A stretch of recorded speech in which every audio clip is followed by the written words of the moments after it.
You're not welcome at Thanksgiving, my mom announced in front of everyone. Family supports family. You refused to co-sign your sister's $60,000 loan. I just smiled. The next morning they woke up to frozen accounts, declined cards, and it started the week before Thanksgiving. My mom gathered us in the living room, which should have been a warning in itself. She only ever did that when someone had died or when she wanted to make a spectacle out of something. She was standing next to the fireplace like she was about to deliver a speech. My dad sat in his recliner with his arms crossed and that blank corporate mask he wears when he doesn't want to be held responsible for anything. My sister Lauren was sitting smugly on the arm of the couch, wearing a brand new designer hoodie I knew she hadn't paid for herself. I'd just come in from work. I hadn't even taken off my shoes. You're not welcome at Thanksgiving, Olivia. That's how she started. Like I was a neighbor who let their dog crap in her yard, not her daughter. Then came the line she'd clearly rehearsed. Family supports family. You refused to co-sign your sister's $60,000 loan. No one gasped. No one shouted. It was just quiet. But not the normal kind of quiet. The kind where everyone's waiting to see what I'll do. I looked around the room. Julia, my cousin, was there too. She'd flown in early, and I could see the shock on her face. We've always been close, and I could tell she hadn't known this was coming. My uncle and aunt were standing in the back like they'd been dragged into the middle of something they didn't want to be part of. I didn't say anything. I didn't even blink. I just nodded once and walked upstairs. That's what shook them, I think. Because usually I'd argue. Usually I'd try to explain, to justify. But this time I didn't. Because I'd seen this coming for a long time.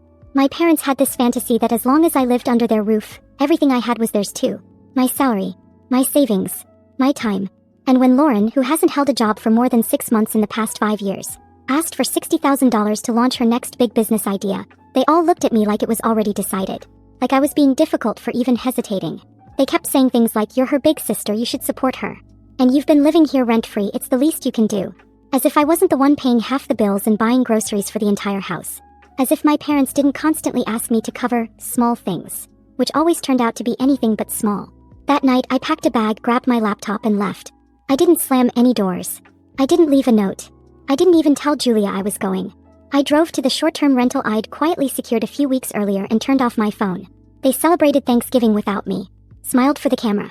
Posted the usual group photos in front of the Vermont fireplace with matching sweaters and wine glasses. Pretended everything was normal. But by then I'd already moved my direct deposits to a new bank. I'd taken my name off the joint account my dad insisted I help monitor. And I'd frozen access to the emergency card they'd somehow convinced me to open in college. The one they still used without asking. The first text came Friday morning. "Olivia, what the hell is going on? My card just got declined." Then came the flood. My mom called 7 times in a row.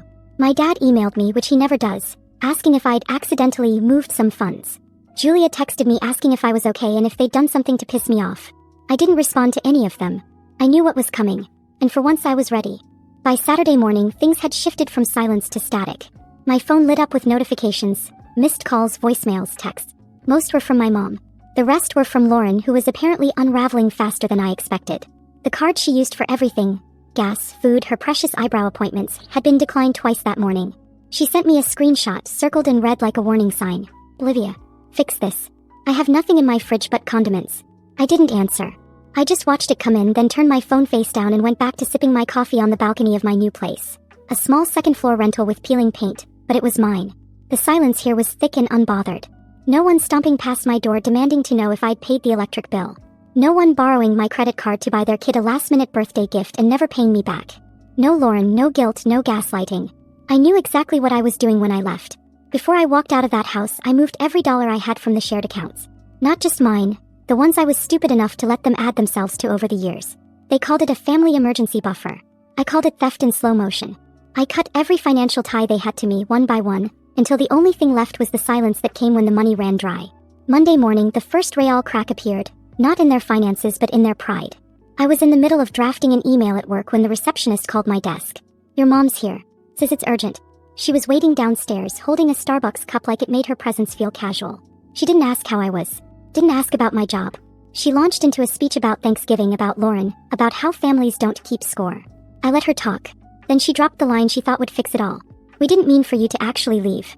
Like it was some game. Like the whole dramatic announcement in front of the family was just a bluff. One I was never supposed to call."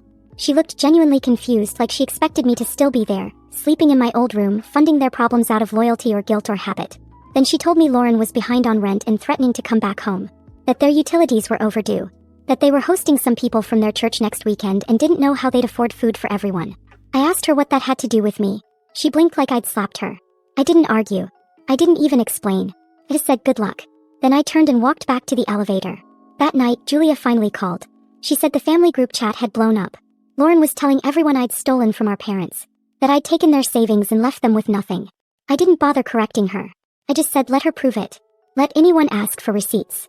Let them check who paid the mortgage the last 2 years. Who bought the groceries. Who co-signed the car Lauren drove until she totaled it. By Wednesday, the messages shifted tone again. My dad sent a long one about how disappointed he was. He said they were struggling now, really struggling, and asked if I could help just for this month until they figured things out. He didn't ask if I was okay. Just what I could give. I texted back, I'm not coming back. Not to the house. Not to the accounts. Not to the games. His reply came 5 minutes later. You'll regret this. Maybe he thought I would. Maybe he thought I'd miss the feeling of being useful. Being needed. But all I felt that night was peace. Thanksgiving Day came with freezing rain. The kind that clung to windows and soaked through jackets no matter how fast you ran to the car. I didn't run anywhere. I stayed in bed longer than usual, phone on silent, letting the quiet fill every corner of the small apartment. It still smelled faintly like the cinnamon candle I lit the night before. The floor was cold, the radiator clicked like it was trying its best, and I felt something I hadn't felt in a long time. Safe. Around noon, I made coffee and opened my laptop just out of curiosity. I knew they'd be posting. They were addicted to appearances. And there it was. Flannel pajamas, candles lit on the fireplace, an awkward group photo that looked stitched together with forced smiles. My mom had posted a story of the dinner table, but if you looked closely, it wasn't quite their usual spread. No full turkey. No expensive centerpiece. There was pie, but not her usual kind. Looked like store-bought pumpkin. Lauren wasn't in most of the photos, and when she did appear, she looked like she'd rather be anywhere else. Julia texted me a single line halfway through dinner. They served leftovers and lied about it. Turns out, most of the Thanksgiving meal had come from a church donation box. They told the guests it was a new tradition to avoid food waste. My mom even passed it off like some kind of sustainability effort. Julia said my name came up at least 5 times. Not in anger, but like a puzzle they couldn't solve. No one understood why I hadn't reached out. Not even to argue. Especially not to apologize. That's when I realized how deeply they believed I was part of their machinery.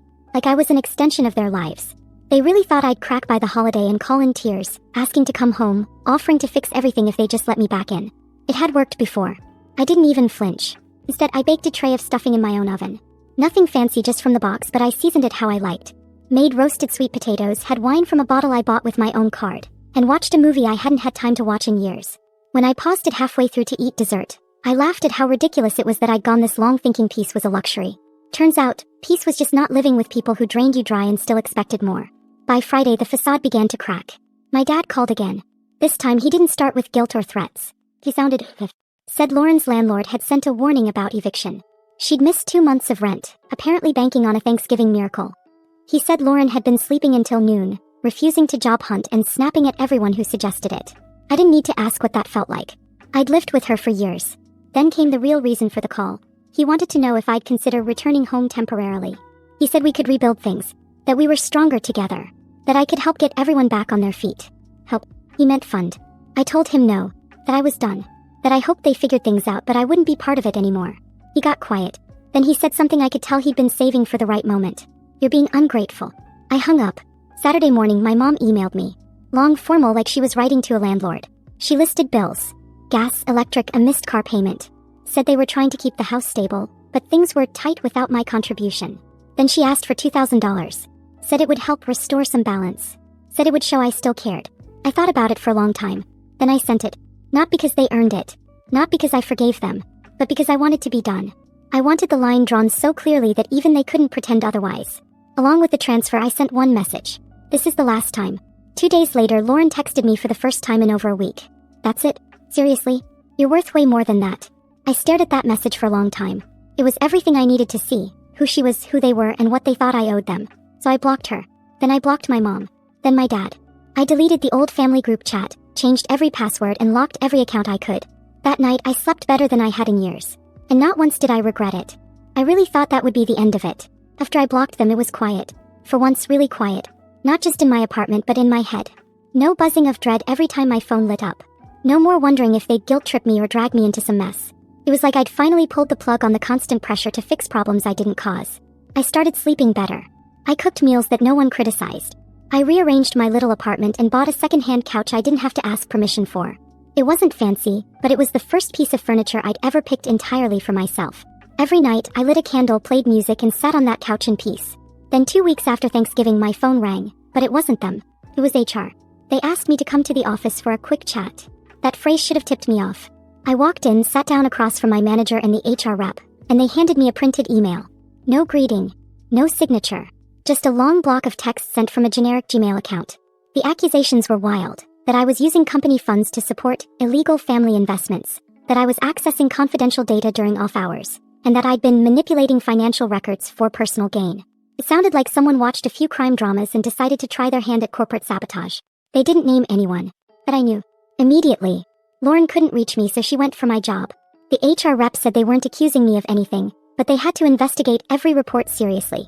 I had to go through 2 days of meetings, digging through my activity logs and proving line by line that I hadn't done anything wrong.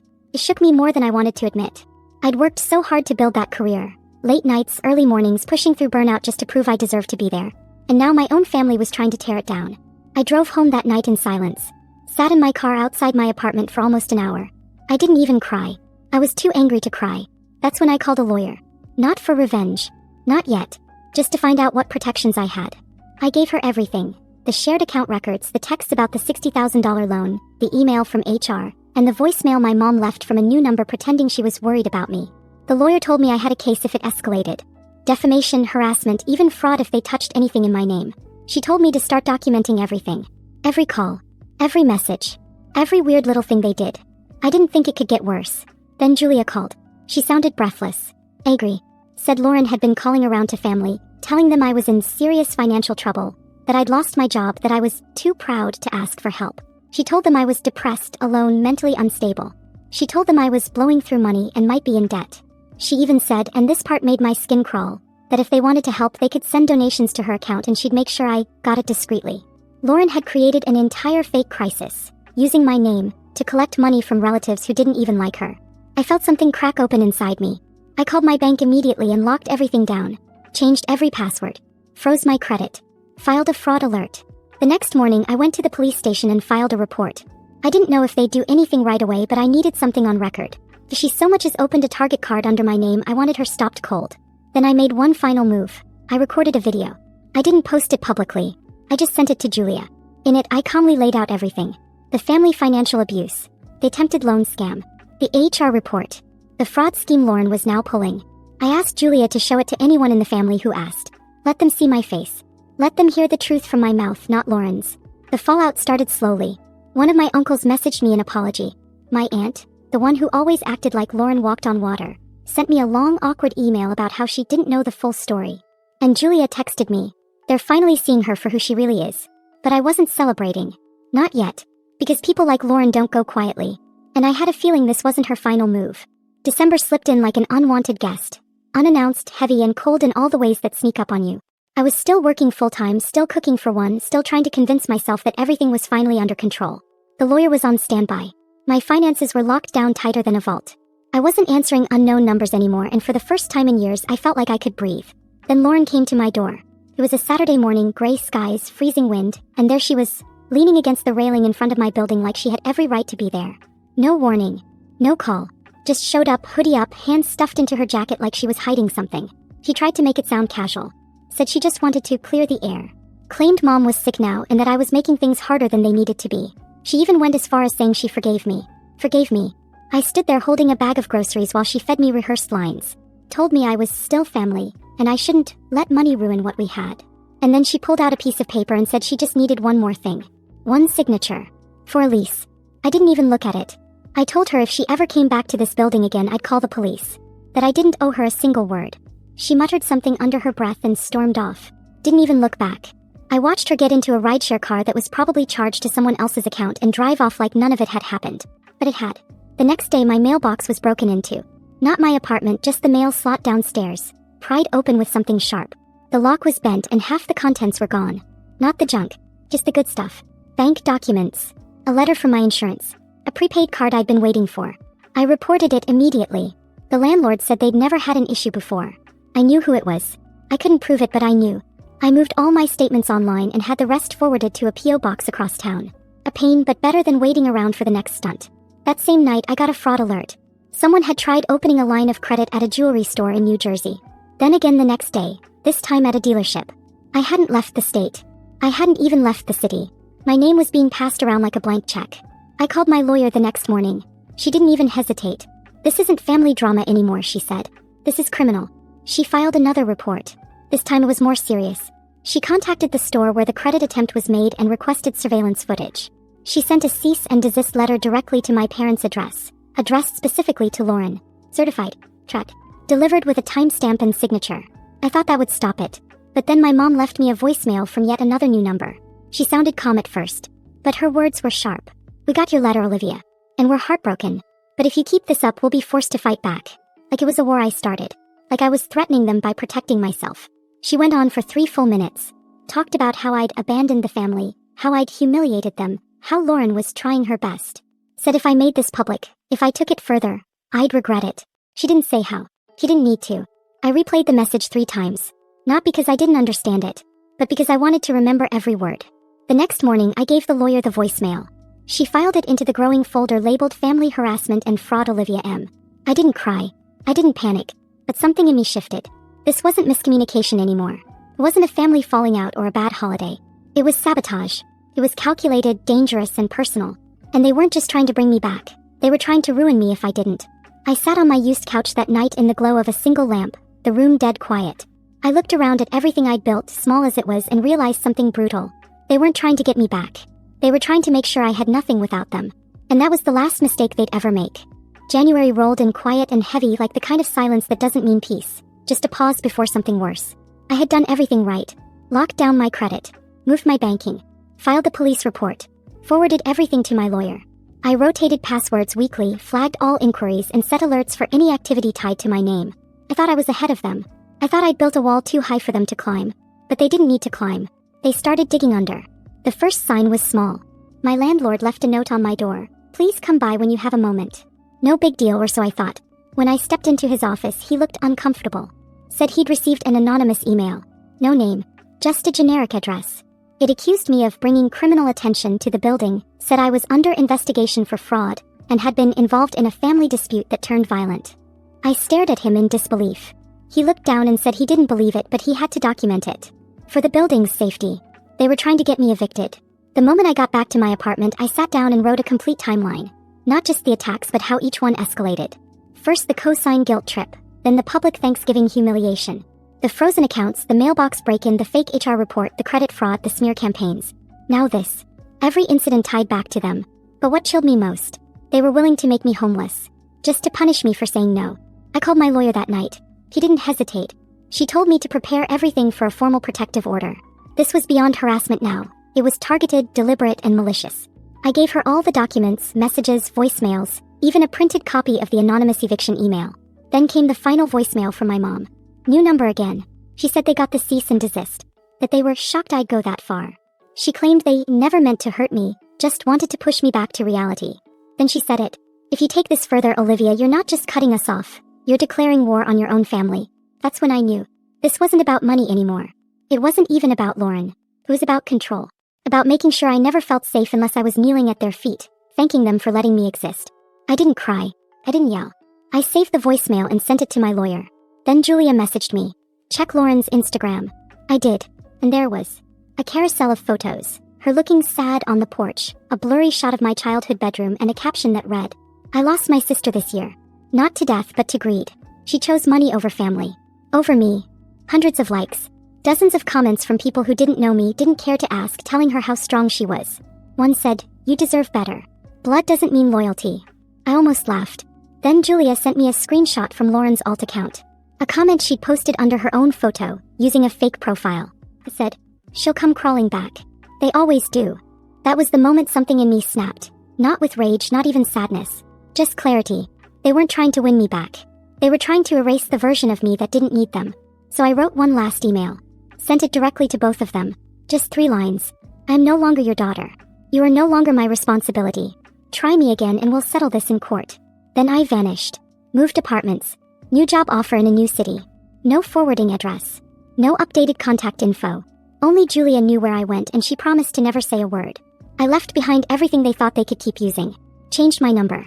Closed every last door. And for the first time, truly and finally, I was free. I gave them every opportunity to act like a family. They chose to act like enemies.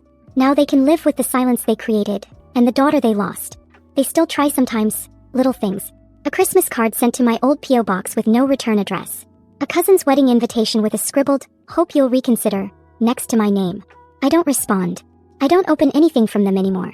Julia keeps me updated when I ask, but otherwise I let it all fade into background noise. Because what they don't realize is I didn't just walk away from them. I walked towards something better. Myself. My peace. My life finally mine. And no amount of guilt, sabotage, or manipulation will ever pull me back into their shadow again.